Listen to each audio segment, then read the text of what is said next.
Atukkiriza amawulire agataliiko nfuufu alimu enkenyera omukama munnanga akuyamba atosuuke bulungi. Yenze Paul Mayinja ttiimu kabiriiti nkulembeddemu n'ensonga zonna ez'amawulire.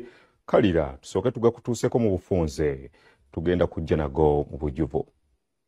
Ebikulu mugataliiko nfuufu. Sorange Women Syrup eddagala erikakkanya obulumi mu nsonga z'abakyala oba ziyite cramps. Lisange mu pharmacies, drug shops oba supermarkets. Lino lyakakasibwa National Drug Authority. Experience the ultimate in bathing luxury with Lanzo Luxury Bathing Soap. Choose from a variety of refreshing types. You can find Lanzo Luxury Bathing Soap in shops and supermarkets nearby.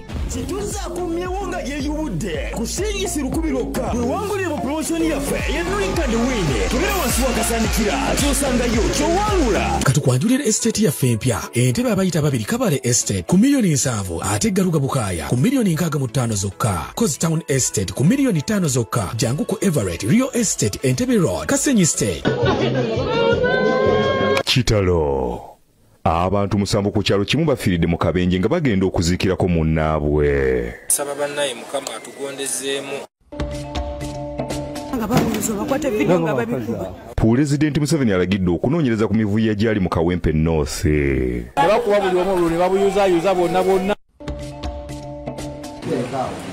Abantu abafiiridde mu nsoko eyakubye Kalangala baweze bana. Gavumenti esitukiddemu okubadduukirira. 5 million shillings be given to the family of those who lost their loved ones. Essanyu ly'okuyita ebigezo bya siniya ey'omukaaga. Abannagala meesesi beewonze wa Katonda.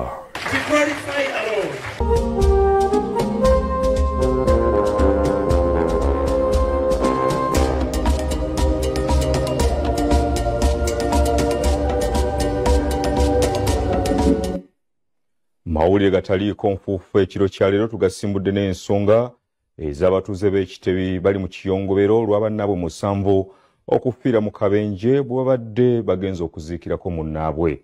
Kigambibwa nti akabenje kano kavudde ku drone eyabisa omupiira ne yeefuula emirundi egiweze. Abatuuze b'ekitebi mu Ggombolola Lubaga baguddemu ekikangabwa oluvannyuma lwa bannaabwe okufiira mu kabenje akagudde ekyotera.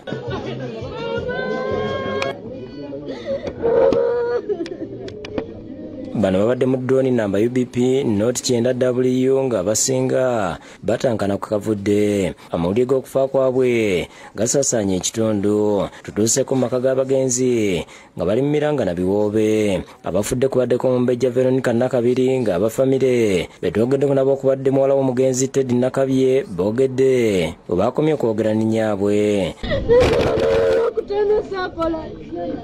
Mama nagenda nangamba ngenda kufika nali wa mutwala autu Saturday nangamba sigenda kutondwala nabirizwa. Mama ne mugamba bambika nkutwala sente mama nangamba nedda. Wano wetusanze Ssaabakristu w'Eklezia Masi ne Mapeera Ekitebi Martin Kiza ategeeza nti waliwo omukristu munnaabwe Tobias Nsubuga ate nga muweereza mu Eklezia gwe babadde bagenza okuziikirako nnyina mu disitulikiti y'Isingiro nga babadde bavaayo bekufuna akabenje. Okusaasira kwange eri abo bonna abafiddwa abantu baabwe badde bava okuziikirako mu Kristu munnaffe eyafiidde mu kabenje. Abafiidde mu kabenje bafiddwa kukyala abakristu nga 6 balambirira.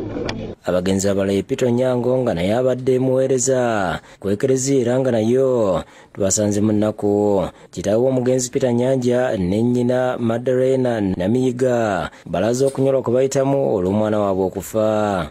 Yavudde wano ng'agenze kuziikira ku muliraanwa waffe eyafiiriddwa nnyina. Okutuuka eyo mpudda ne bagwa mu kabenje emotoka ne bagoyagoya. Motoka nga yesibye magulu kakati onyango nalaba ddala bulungi nnyo nga motoka egenda kugwa nagira dirisa bwati nayita mu dirisa nangowa nti motoka naye agirese mabega ngejanga emutogerayo Namwandu w'omugenzi Florence Tino ategeeza ntamanyi kyakuzzaako olw'okufiirwa Babula n'asaba abazira okubakwasizaako basobole okutambuza obulamu. Iyo badde atekese nga mabuloga namaze n'okikuba agenda kuzimba nyumba kati siina ngeri mwede musaba byamuzimbireko ku nyumba. Tutuuseeko mu maka ga Hajat Adija Nayiga Musiri nga babakungubazi bagenze okuziika abasanda mu Butambala nga yennyina w'omugenzi Naalongo Nakayiza Musiri atuulidde we yafunye amawulire g'okufa kwe. Era oyo abaleetera ekifaananyi ye yankubidde n'aŋŋamba nti maama mbadde nkusaba onywere. Nimugamba nywere ki? Ate bamanyi ndi mulwadde ntuula mu kiiro lyange. Maama nywera kyengenda okugamba njagala ogume munnange. Nembagamba nti nja kuguma konse mumbuulire bubuulizi manye ekiriwo kiki. Ate naati kumbulira eyagize ngaaga nti bakyaŋŋaanya okukubuulira. Naye omugenzi Dani Kibirige nga naye afiiridde mu kabenje kano tusanze bali mu nteekateeka ez'okuziika. Namwandu Margaret Kibirige annyonnyodde engeri bajje yamusiibudde nga bagenda okuziika. Badde enkola yaffe nti buli atambula munna amukola ki amukolako foola. Kati nibampita Mama Dani omukubala waffe nampita Mama Dani taata afune accident era ndi unconscious. Naye baali bannemba yali akuba yafiirawo. Abatuuze betwogedde ku nabo okubadde kansala Norman Mukasa balaze ennaku gye balimu olw'okufiirwa abantu abangi bwe batyo. Saba bannaye Mukama atugondezeemu tulabe engeri gye tusobola okukola ki buli muntu ayatuvuddeko engeri gye tumutwala tumuwumuze kuba esaazi ekizibu ekitusinga okubeera nakyo tetulina ntambula ebajjayo gye bakoze eki gye babatadde mu ddwaliro e Masaka. Mukyala Kibirige kyakimemba ku Glorious Church of Christ Kunamwaya afiiriddwa omwami ow'omugaso tumusaasidde nnyo. Bwe tunaava mu saavisi tugendagenda Empambire tusuleyo olunaku lumu aziikwe ku Lwokubiri. Omubaka wa Lubaga South Aloysius Mukasa atuuseeko mu maka g'abafiiriddwa abantu baabwe okubasaasira abadduukiridde n'obuyambi bayambeko mu kuziika. Twasasula ffe nga Parliament checkpoints abantu bagenda okubanga batwala emmotoka zaabwe zikeberebwe n'amasimu banga ddala ziri mu mbeera ntuufu naye katufiiriddwa abantu. Yudaya Namyalo yakusakidde gweno ku Lwabukere TV. Tubasaasidde nnyo bannaffe.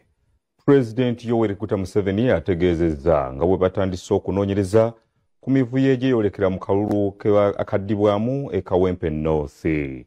Pulezidenti agambye nti tebayinza kukkiriza bookisi za bululu 50 okubbibwa kw'ebyo ebifo 197 abantu we balondera. Oluvannyuma lw'emivuyo egyetobeka mu kalulu k'Ekawempe North akawangula mu NUPM Erias Mbazi Nalukola President Museveni afulumizza ekiwandiiko agambye nti batandise okunoonyereza ku mivuyo egyetobeka mu kalulu malina ebikola ebimenya amateeka ategeeza nti banoonyereza kubasa obululu mu bookisi okola ne bookisi z'obululu mu Kazangola ku muzikiti gw'Wambugu n'agamba nti abakola ekyo bali balemese okubala obululu mu bifo ebyo okuba kampeyini mu bifo ebyo ebirondebwamu okutisatisa abalonzi n'obuvuyo. Ne bakuba buli omu olulu ne babuyuzaayuza bonna era yene embeera eriwo. Museveni yagambye nti okuyiwa ebitongole by'okwerinda e Kawempe kwagendereramu ku ebikula eby'obutabanguko ebyandibaddewo naye okubasa era tekwalemesa emisango emitonotono okubalukawo. Agambye nti abantu abamu baabaze bubi mu kalulu kano nti esobola okuzza omusonga ku bintu ya NRM yefuga n'otakwatibwako. Agambye nti abo bonna abatisatisa abawagizi ba NRM balina okukikomera n'okubeetondera nga n'olulimi olwayemu abatusi b'e NRM lulina okukoma bannayuganda beesalirewo. Ategeeza nti bayinza kukkiriza ebikola ebyokubba obululu ebibadde okuva olukubiri n'akagamu gumu nga kino kiza kitabangula eggwanga nga abakulembeze tebafaayo okugonjera ebizibu ebiruma abantu nga balowooza nti bajja kubba obululu nti birina okukoma. Pulezidenti ategeeza nti bavudde balemedde ku kusuula akalulu nga beeyambisa ebyuma nga kino kijja kumala obubbi bw'obululu era n'agamba nti bannayuganda abaagala emirembe bajja kuwagira enkola eno ng'omuntu omu asuula akalulu kamu kuba waliwo gwe bakwata n'obululu 18. Alabudde aba NRM tebasanye kwenyigira mu mise gino ng'abeekwasa nti opposition bakikolera birina okukoma kuba kikyawatwala mu nsiko ku bikolebwa ebyayolesebwa abakuumaddembe naddala nga bakuba bannamulira ategeeza nti bali mu kukyetegereza yeebuzingira aba UPDF ne gy'ate ye baasindikwa mu kakkanya obujagalo ategeeza nti Uganda kizinga eky'emirembe mu kitundu olwa UPDF nga balina emirimu mingi okulwanyisa abayeekera ba ADF abanyenzi b'ente Kalamoja okuyiga omupepe Joseph Kony mu Central African Republic n'Al-Shabaab e Somalia kubiragiro balina eyo kukuba kutta agambye nti ensonga lwaki abantu bagenda mu biduula okeesa obudde mu Uganda olw'emirembe nga yeebuza lwaki gy'ate ne UPDF basindikibwa okwenganga obujagalo olw'okuba enneeyisa y'abamu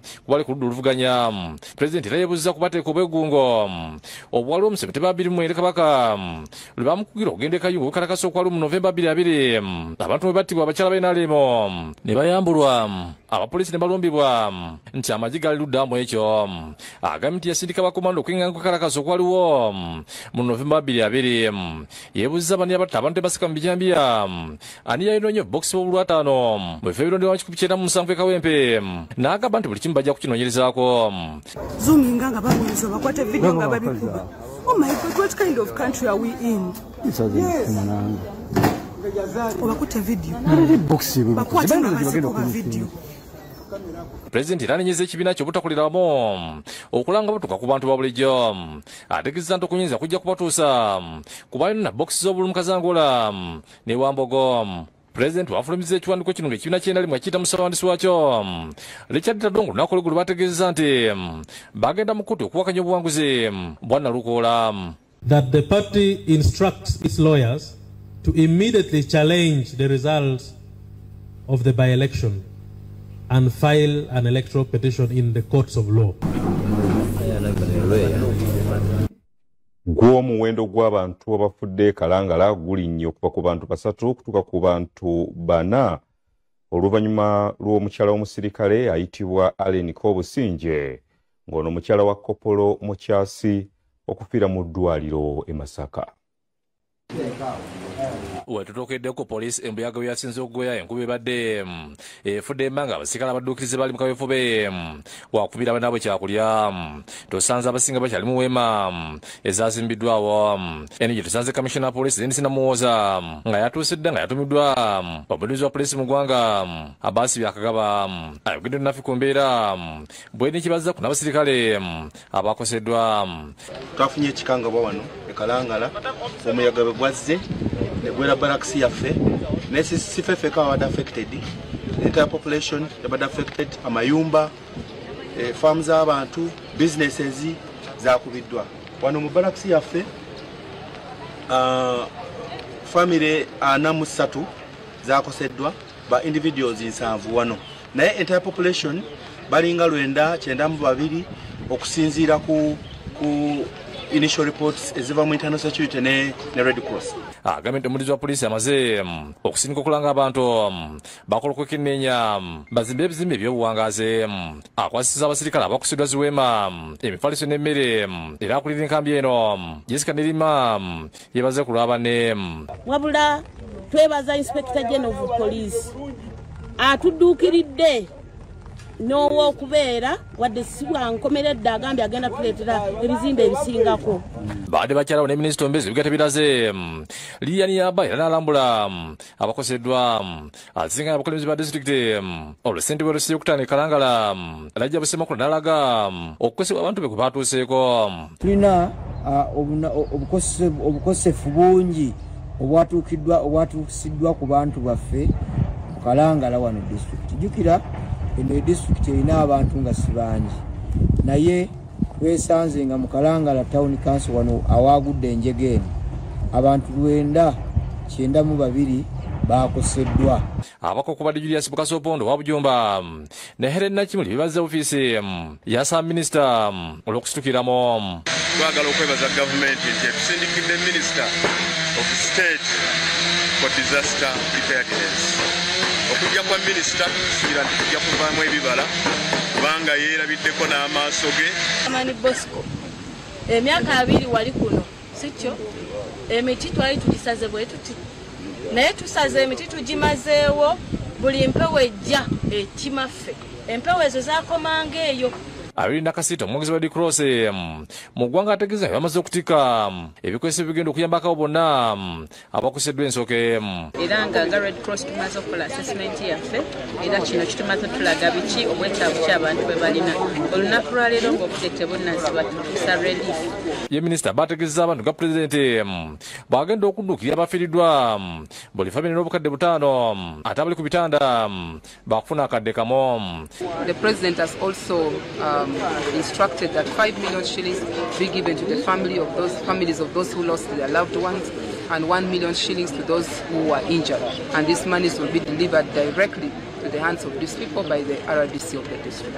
Abagamba nti bagenda kukola okunoonyeza ku nsooka eno basobole okulaba engeri bayinza okugyetangiramu. Asuubizaamu bati n'emmeeri nga wano akyaddeko ne kulumbe ate bagenda okuzika omugenzi Geoffrey Sekiwere. Olw'ekikangabwa ekyabadde abakalangala Pentecostal Church basabiddwa oluva lw'omuyaga okutikula akasolya ku kanisa yaabwe. Omusumba Godfrey Muyanja alagye endaba zalakisa okubadduukirira.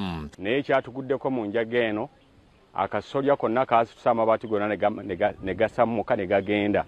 Ebintu eby'omunda obutebe bwakutuse, ebyuma enkuba yabikubye n'ebiggwerako kubanga kyazze mu kiseera nga kumpi abasinga bakyali mu mayumba gaabwe weebase. Naye waliwo ebintu ebimu nga wolaba ekkanisa eno ng'akawunga n'ebidomola biyinza obutakola.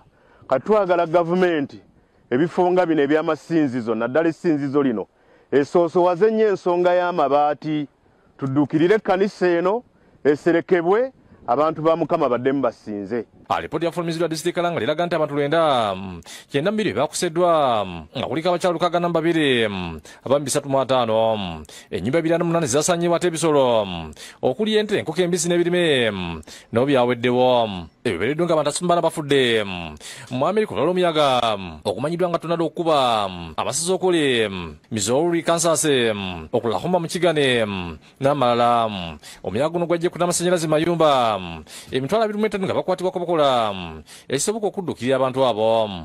Nkuba Samuel yakusakidde guno ku Lwabukede TV. Kibinyo bannakalangala abakakiiko akalwanyisa obubbi bw'ettaka mu State House bano bagobaganye n'abagambibwa okwewaŋŋamya ku ttaka lye yali ssentebe w'akakiiko ak'ebyokulonda mu ggwanga Engineer Badru Kigondo. Ettaka lino lisangibwa Kakire mu disitulikiti e Wakiso. Where have you been when they are going to this is where have you been? Wabaddewo okuwanyisiganya ebisongovu wakati w'aduumira ebikwekweto ku poliisi e Kakiri Alex Kyankanga n'abakakiiko akakola kulwanyisa ekibbattaka mu ggwanga aka Presidential Task Force on Land Matters and Environment akakulemberwa Retired Brigadier General Moses Lukyamuzi bwe babadde bakwata abasangiddwa nga basenda ettaka lyaliko ssentebe w'akakiiko ebyokulonda mu ggwanga Engineer Badru Kigondo. Ono awakanya engeri abakakiiko kano gye babadde bakwatamu abasangiddwa ku ttaka lino. What did you come? Why did you come to do the crowd? You are not leaving this. But now you are doing what? You are doing what? Abasangiddwa nga basenda bakulembeddwamu Kansala James Kyambadde akiika ku disitulikiti wa Kiso n'abalala nga wabaddewo okugobagana emisinde okukakkana nga abamu bakwatiddwa. Mu mbeera eno wabaddewo katemba nga n'abamu ku batuuze balumiriza omu ku bannaabwe okukweka abamu ku basangiddwa nga basenda ngo neyeekoza obusolosolo saako okuwanyisiganya ebisongovu n'abamulumiza okubakweka. Bano okukwatibwa kiddiide Engineer Kigondo okwekubira enduulu mu kakiiko ka Brigadier Lukyamuzi ku bannakigwanyiza abaagala okubba ettaka lye liweza yiika 2 n'ekitundu nga lino lisangibwa Ggobero mu disitulikiti wa Kiso era we batuukidde ku ttaka lino kusangiddwako biweetiye nga bisenda. Ye Kansala Kyambadde mu kwewozaako ategeeza nga bwe waliwo Kennedy Ssekijoba yamuwa omulimu guno okusenda ettaka yiika 10 ng'amusuubizaako yiika 2. Mwakanya mutya? Twakkanya musendera yiikaze 10. Bwe maluzi musendera nga talina cash ne mugamba olina cash nga yakozesa cash ne mugamba onsasula otya nanga nkwettaka yiika 2. Abatuuze betwagge tukuna bategeeza nga abasajja no bebadde abakambwe nga basuza ku tebuuki nga waliwo ne namukadde gwe babadde balaalisa okusenda oluvannyuma lw'okusenda erya Kigondo nga waliwo n'abatuuze bakubye nga balemesa okulisenda. Kaze sizimanyi ziyamuguza naye mwami kwegamba yasuula bwe twagabana n'omutaka ne tumala okugabana n'omutaka n'atwalako engulu n'atwalako n'eri ebbali kati bwe twamala okugabana kati oli ayasobola kati niye n'aguzaani Kigundu. Ye Rashid Kamya mutabani wa Engineer Kigundu asiimye President Museveni olw'okusawa akakikano ka gavumenti kakoze ky'amaanyi okulwanirira abanyigirizibwa ku ttaka era n'alambulula n'engeri kitaawe gye yagulamu ettaka lino mu mwaka wa 2019. Ba DPC abali e Wakiso tebalina kye batuyambe, abali e Kachiri tebalina kye batuyambe. Ekibba ttaka kiri mu kweyongera more especially mu Wakiso district. Sebo President bano task force ene jongera amaanyi nnyo ojongera enforcement ogitekene mu budget basobole okulabika nti bataasa omuntu wa bulijjo. Ssentebe w'ekitundu kino Fred Kazungu agambye nti endooliito ku ttaka lino zimaze akabanga ng'ensonga ziri mu kkooti wakati w'abooluganda abaatunda ettaka lino kanaaluzaala yenna ava ku bbo. Ettaka lino lirudde nga balikayana ensonga zaabwe zibadde mu kkooti zaalina kwerosa erinkadde nze gye saalimu naye bwe najja mu bukulembeze bampaako ko ku mpapula ezimu simanyi lulingi simanyi ani nga bali mu kkooti. Ye Kennedy Ssekijoba kansala gw'alumiriza okumuwa omulimu gw'okusenda ettaka lino bwe tumutuukiridde ku lukomo lw'essimu okubaako kyatangaaza ku nsonga eno. Alambuludde engeri gyegulamu ekibanja kino wabula n'asaba Kigundu bw'abanga yagula mu ttaka batuule naye ow'ekibanja okulaba bwe bamaliza ensonga zino kuba naye yagulira mu mateeka. Nze nagula ate nagulira mu mateeka kubanga kuliko kyemanyi naawe omuntu wakuletera ekibanja nagamba nkitundanga ate koti yasala ndaba batolina buzibu osasula busasuzi ki ssente. Noliat Namagembe yakusakidde gweno okulabukidde TV. Bwezi kyonna ensonga z'ettaka bwe zisitudde abiri ng'enkazalujja katusooke tukuwummuzeemu tugenda kudda n'ekitundu ekyokubiri. Leza nga bayita mu kitongole eky'ebyenjigiriza bayambeko mu kusomesa omwana ate n'emirembe kubanga kati results ze tujaganya olwaleero wano ku Naggala Maises tezandibaddewo senga nga emirembe gibadde gitataaganyiziddwa. Abawala babiri ku basatu abafunye obubonero abiri okuli Caroline Nakabiri ne Halima Nanteza bebaza abasomesa abazadde n'abalina kye bakoze okubasobozesa okutuuka ku buwanguzi. Nafunye points abiri mbadde nkola Headstroke ICT, Head of Entrepreneurship. Mbadde nkola Mathematics, Economics, Entrepreneurship, Stroke ICT. Era nga nafunye points abiri. N'abayizi ku ssomero lya Green Light Islamic Secondary School e Nansana balaze essanyu olw'abannaabwe abaatuula siniya omukaaga omwaka oguwedde abakunukkiriza ebibiri bonna okuyitira waggulu. Bano betusanze n'abasomesa n'abazadde basazeewo okukuŋŋaanira mu muzikiti okwebaza Katonda n'oluvannyuma ne basomeddwa.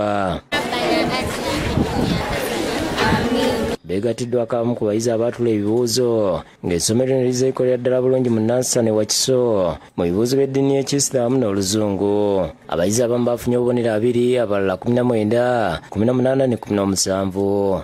Tujaguza leero olw'okufuna ebibuuzo byaffe bya senior 6 tulina abaana babiri abafunye 20 points, tulina abaana basatu abafunye 19 points mu BCM. Twakoze A yaffe esooka eya biology twebaza Katonda olwa performance eno. Mu science twazikoledde ddala bulungi njagala obajjukiza ntwatandika n'essanawe omwaka oguwedde twakola bulungi senior 4. Bano basonze kubibasobozesa okukola obulungi omuli okulembeza eddiini empisa abasomesa abalungi n'embeera basobozesa okusoma obulungi. Omwana tumutendeka okuba omuwulize nga tuyisisiza mu ddiini nga bwe tubagambye nti tusomesa eddiini n'Oluzungu. Eddiini ene tuyambako nnyo okumoldinga abaana okubafuula nti bakkakkamu. Amyuka omukulu w'essomero lino Ssekamwa Ali ne Baasa Haji Yasin Katerega basimye abazadde olw'okubeesigisa abaana. Ne labalatole ebifo biri wero stocked. Omwana bw'agenda mu labalatole kya kukozesa gyekiri kituyambako okukola science okuki obulungi. Kale abazadde nze maliriza mbasaba nti mutwongere abaana mujje mu ofiisi wabaawo ekiganye twogere. Tubeebaza okuba nti mwatulonda ne mutwesiga. Tubasaba mutwongere abaana amaanyi gaffe gali mu mmwe. Ebyengera bino byonna bye mulaba singa temubadde mwabula bayisizaamu twandibadde oba oli awo tetutuuseewo. Abayizi abaatula ebigezo byetwogereko nabo basimye abasomesa n'abazadde olw'okubasomesa. Nebaza Mukama okunsoboza okufuna obubonero 20 combination ya HID. Nebaza abasomesa bange nebaza n'emikwano gyange egimbeereddewo era nebaza Allah nti yansobozesa okufuna points 18. nebaza Allah okunsobozesa okuba nga nafuna points 17 oluvannyuma abaddukanya essomero bawadde sedimoente neesalibwa ne bali omucomo n'embuzi. Bano era bafumbidde ekijjulo ekibagabuddwa mu ssaawa y'okusibuluka wakati mu ssanyu. Henry Nsubuga ne William Buyonde bakusakedde gweno ku Lwabukedde TV. Mu buufu bwe bumu waliwo omubuulizi mu kkanisa ya Uganda yatuula siniya ey'omukaaga omwaka oguwedde.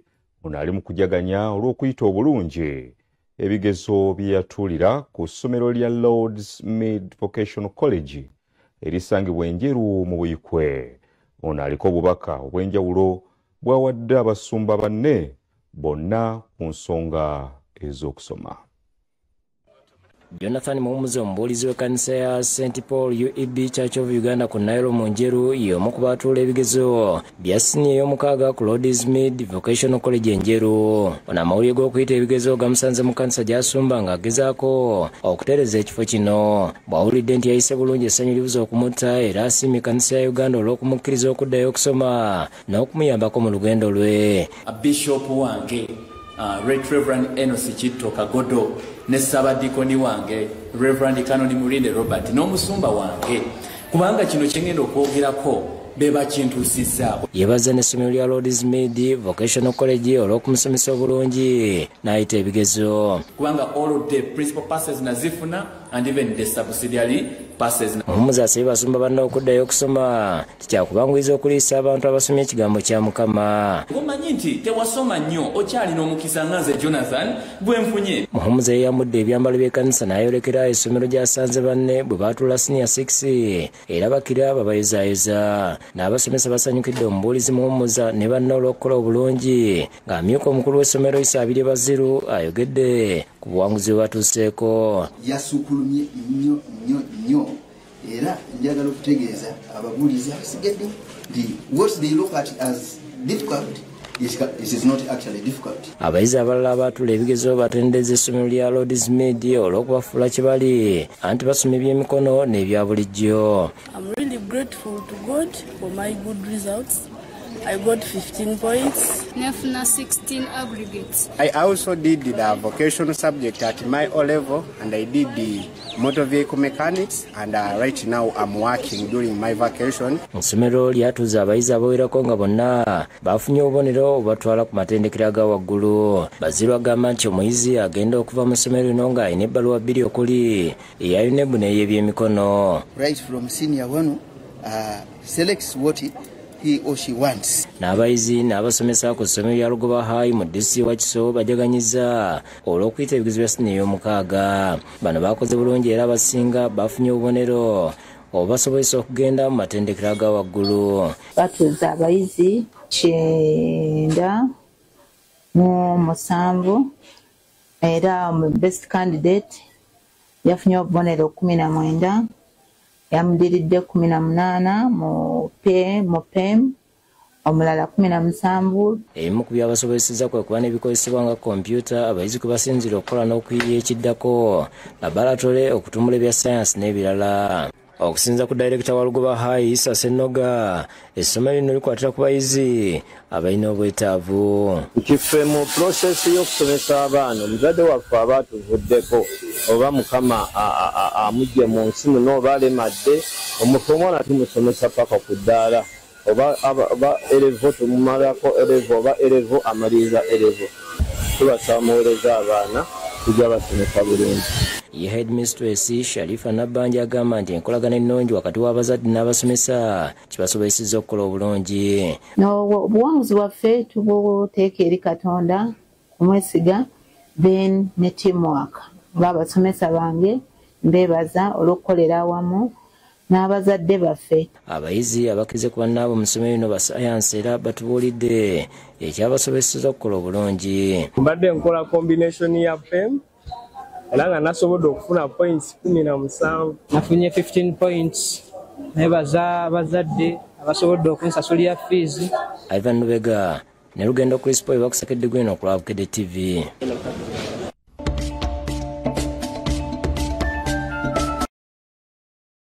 Masasi mu bbanga okugumbulula abooluganda abalumbye ekirombe ky'amayinja ekya Cementers ekyampisi olw'obutakkiriziganya obuliwo.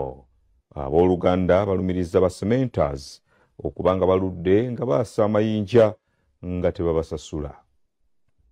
Abooluganda abagula ne kampuni ya Cementers bakungudde maka ga Kirowa Swaibu agasangibwa ku kyalo bw'omutakudde mu ggombolola ekyampise emukono bayise ssentebe w'ekitundu abakulemberemu okugenda ku kirombe ekya Cementers. Oba wali bataliiwo ajja kumala ategeere ekigenda mu maaso. Tukooye okubbibwa, tukooye okubuzibwabuzibwa chairman. Ssentebe abategeeza nga yayogereko n'abatwala ekirombe ne bakkaanya nti agenda kukulemberamu ne balina okuma ku geeto olwo bamusigansimbi babeera basinkana. Tetugenda kuyingira munda mu kampuni tomuyini mugambe jangu abantu bano oyogedde pointi boogera ku kino na kino na kino na kino naye mu mirembe bwe batuuse abasikale b'obwannanyi tebagenze beeyongera ku gedi nga abooluganda baleekaanira waggulu.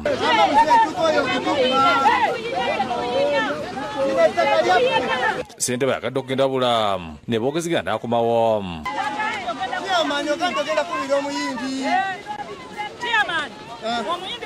Omuyindi mukubire nga bw'ogambye omuyindi ajje. Bayogereza abakumi ne bakkirizako abantu basobola okuyingira abakulembeddwamu ssentebe abakumye oluguddewo abooluganda bonna ne bayingirula abakuumi ne babona emiwabo.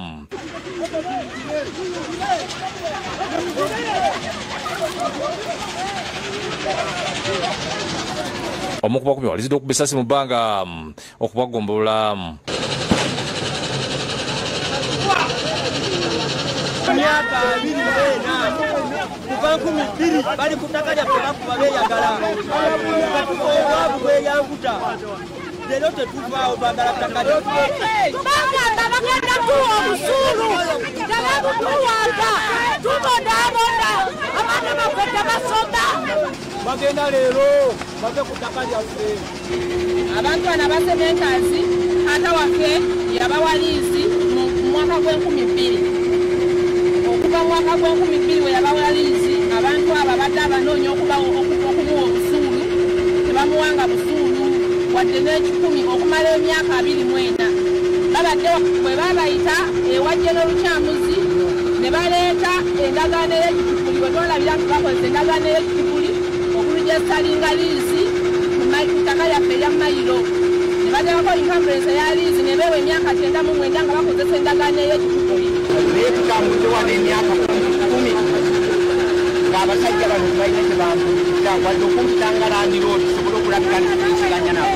Kyenjagala badde ku ttaka lyange twagaana endagaano gye twali tukoze bagisimaamukalagaano okugituukiriza baazinenya. Abooluganda bayingiddwa olaba ne basigala ku geeti nga tebalina gwe bakkiriza kuyingira era olw'emmotoka bbiri ze bagaanye okuyingira.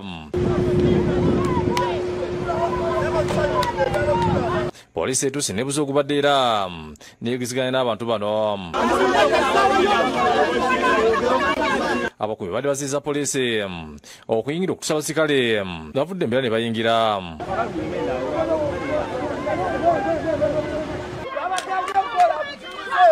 Abooluganda baziyiza ekyuma ekijja abakumi mu mbeera ne baddamu okuwa amasasi mu bbanga.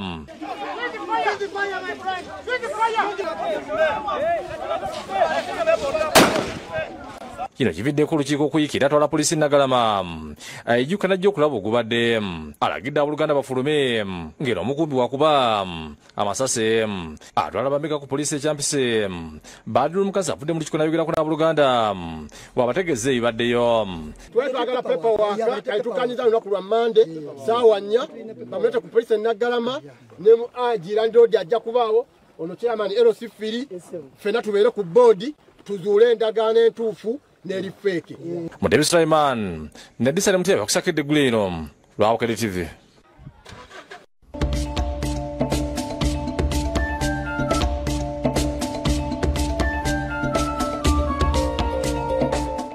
Abatuuze ku byalo 5 eGomba balaajanidde gavumenti ku mugaga gwe bagamba nti ono batwalako ebibanja byabwe nga tabasasudde. Bagamba nti ono takoma ku ekyo wabula ono azze. Bagamba nti takoma ku ekyo nazze asibisa bannaabwe ono yewozezzaako nti basooka kukkiriziganya. Abatuuze abalajana bali ku byalo okuli Kabwire, Mutasindirwa, Lwabayaga, Ntaragi ne Kampeefu ebisangibwa mu luka gw'Entaragi mu ggombolola ekigezi mu Town Council Maddegomba. Bano balumiriza yaliko mbaka waabwe Israel Kayonde okubatigomya nga abatwalako ebibanja byabwe biwezaako yiika 1986. Abalala ebitundu yabisalako balindiridde ebyapa tebabirabanga, abalala be yakozesa endagaano ne bamulemesa okuwasiba bali makomera. Abalala tebakyakirizibwa okukolera ku bitundu byabwe. Bagamba nti Kayonde akolagana ne poliisi Kanoni okusiba buli agaana okuwaayo ettaka ly'ayagala, nti era bangi basibiddwa mu kkomera nga n'abamu okuli Stephen Bizimungu akyali mu kkomera olw'emisango Kayonde gye yamuggulako. Yanona omwana wange sawa 10 ey'ekiro ne bamusiba nengenda nemweyimirira naye kati yazeemu yamusibye. Batuuka ekiseera nga bamenya amayumba mukyala wange ne bamukuba era wenjogerera takyalina kyasobola kukola. Yajja n'asaawo ebintu byange n'atema ebitooke nasikale mu kutema ebitooke kati nasooka n'enkola okwakwefujo awaka. Yatandikira ku lumonde n'amusenda n'amumalawo. Baba bakamala okusenda lumonde ne baleeta ebikondo. Baba bakamala ebikondo babo ne bayingira awaka. Natuka natufuba mu etiya gas. Livingstone Fred Kawuma ssentebe w'ekyalo Namusindirwa agamba nti ebyalo 5 bikabalwa Kayonde okubatwalako ebibanja byabwe nga n'abamu nti abaggyeko buli omu yiika eziri wakati we 15 n'ekyenda ti ate olumala okuziwamba nga azitunda. Era ng'atwalako ebitundu 75 kitegeeza oba ng'olina yiika 4 yatwalako 3 bwe n'akuweemu n'abategeeza nti agenda tuwa ebyapa. Era kye twawakanya ne tumugamba siba abantu bano boolaba omuntu oyinza omusanga alina kuyiika emu oba yiika 2 kati gweoyagalako 75%. Abantu bano bazadde abaana n'abazukulu bagenda kubeerawa. Yiika 21 n'ayagala nga mpe miliyoni 1 buli yiika. Bano basaba gavumenti ebayambe bafune obwenkanya ku muntu omu ayagala okubaggyako yiika 1986 azitwale basigale nga bayaga. Bawange yava mu budde mulabe emyaka gyange Kabwire kuno kwenkudde kwenkaddiridde. Nkyalagawa bagendako mu kakiiko k'abamagemereirwe akalandi komishoni n'ekyomukisa omubi twetwakamaliza bwe tuti akakikomishoni eyo nekola ki ne bagiggalawo. Abatuuze abalala nabo balajjanye nga bagamba nti Kayonde abasalako ebibanja byabwe ku mpaka n'abitwala nga waliwo ne gwe yatwalako yiika 84. Mukulu Museveni aveeyo ne bekikwatako ab'amataka abakulira eby'amataka bajje balabe lwaki abantu beggomba wano Kabwire Ntaragi Mutasindirwa lwaki babonaabona. Kayonde gwe balumiriza ku lukomo lw'essimu akkiriza nti kituufu ettaka liri yaligula naye talina gwe yagobye ku kibanja kye. Bali mu bibanja byabwe siina gwe naagobye.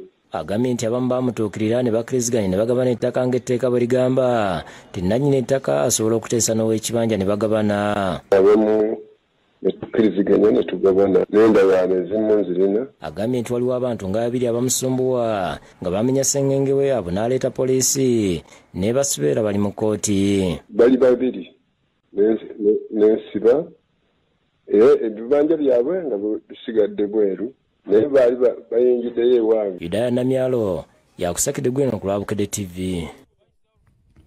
Bo abakristaayo ab'ekkanisa ya St. Luke Seeta bano basonze ensimbi ez'okugula ettaka kwe bagenda okuzimba ekkanisa empya.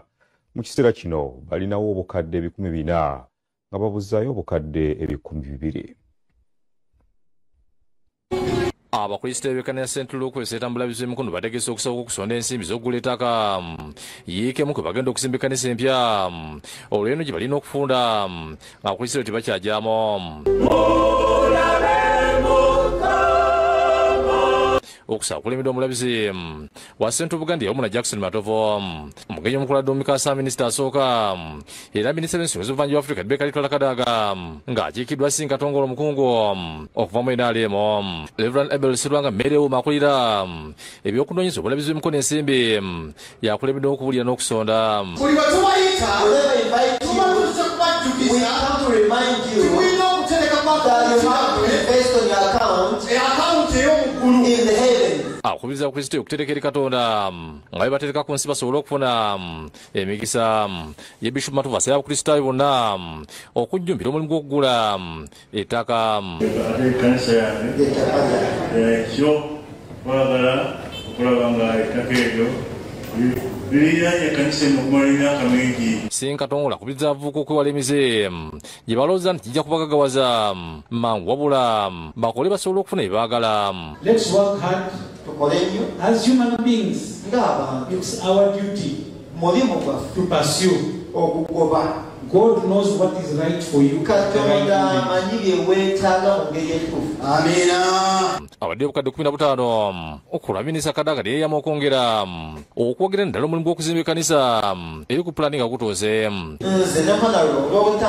Right Honorable Kadaga, we pledge 15 million towards the purchase of this land. Abakusitayi bangi basonzera omulimu guno. Saabadinkoni w'Essetta Kano Edward Balamazi agambye nti beetaaga obukadde 600 okugula ettaka kyokka bakufunako obukadde 4 nga tebule 2. Tukusuubira nti mu nnaku eziddako ntono nnyo obukadde 600 tunaba tubulina okusasula ab'ettaka. Yebaza Minisita Kadaga ne Ssenkatongole olw'okwongera ettofaali mulimu guno. Mama Rebeka tweyanziza ate ng'ogambye okyatwongera ate n'omukulu Ssenkatongole agambye bwe tutandika okuzimba ebyetaagibwa byonna ajja kulaba nga tuwanirira ku mulimu ogwo. Lydia Nakiguli ne Agnes Nakakawa bakusakidde eggulu eno lwa Wakadde TV. Ngatali Comfort 4.